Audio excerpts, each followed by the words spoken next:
അതേ കണക്കിന് നമ്മളൊരു വീട് ചൂസ് ചെയ്യുമ്പോൾ ശ്രദ്ധിക്കേണ്ട കാര്യങ്ങൾ എന്തൊക്കെയാണ് സാർ? പ്രധാനമായിട്ടും നമ്മൾ താമസിക്കാനുള്ള ഒരു വീടോ ഫ്ലാറ്റോ നോക്കുമ്പോൾ ലൊക്കേഷൻ ആണ് ഏറ്റവും പ്രധാനപ്പെട്ട കാര്യം അതിൻ്റെ അകത്ത്.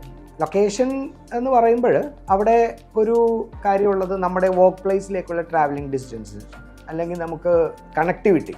ലൈക്ക് ഇപ്പോൾ കൊച്ചിയിലാണെങ്കിൽ ഇപ്പോൾ മെട്രോ അല്ലെങ്കിൽ അതേപോലെയുള്ള മറ്റ് ട്രാൻസ്പോർട്ടേഷനുള്ള സൗകര്യങ്ങളുടെ അടുത്ത് അത് നമ്മുടെ വർക്ക് പ്ലേസിലേക്ക് എത്താൻ അല്ലെങ്കിൽ തിരിച്ചു വരാൻ നമുക്ക് ഏത് സമയത്താണെങ്കിലും പറ്റുന്ന രീതിയിലുള്ള ഒരു പോയിന്റ് ആണ് നമ്മളത് നോക്കേണ്ട ഒരു കാര്യം. രണ്ടാമത് ഈ ലൊക്കേഷൻ എങ്ങനെയാണ് എന്നൊന്ന് ജനറലി നമ്മളൊന്ന് ചെക്ക് ചെയ്യാം. നമുക്ക് പോയി വരാനുള്ള സൗകര്യം മാത്രം നോക്കിയിട്ട് നമ്മളൊരു ചില ലൊക്കേഷനുകളിൽ ചില പ്രശ്നങ്ങളൊക്കെ ഉണ്ടാവും. ഇപ്പോൾ ഫോർ എക്സാമ്പിൾ ഒരു ഫ്ലഡ് സോൺ ഏരിയ, അതിനുള്ള ഒരു പ്രശ്നം നമുക്ക് ഉണ്ടാവാം. അതല്ലെങ്കിൽ ചിലപ്പോൾ ചെറിയ ലോക്കൽ ഇഷ്യൂസൊക്കെ ഉള്ളൊരു ഏരിയ ആവാം. അപ്പോൾ അങ്ങനെയുള്ള കാര്യങ്ങളും കൂടി നമ്മൾ നോക്കിയിട്ട് വേണം ഇത് നമ്മൾ ഫൈനലൈസ് ചെയ്യാനായിട്ട്.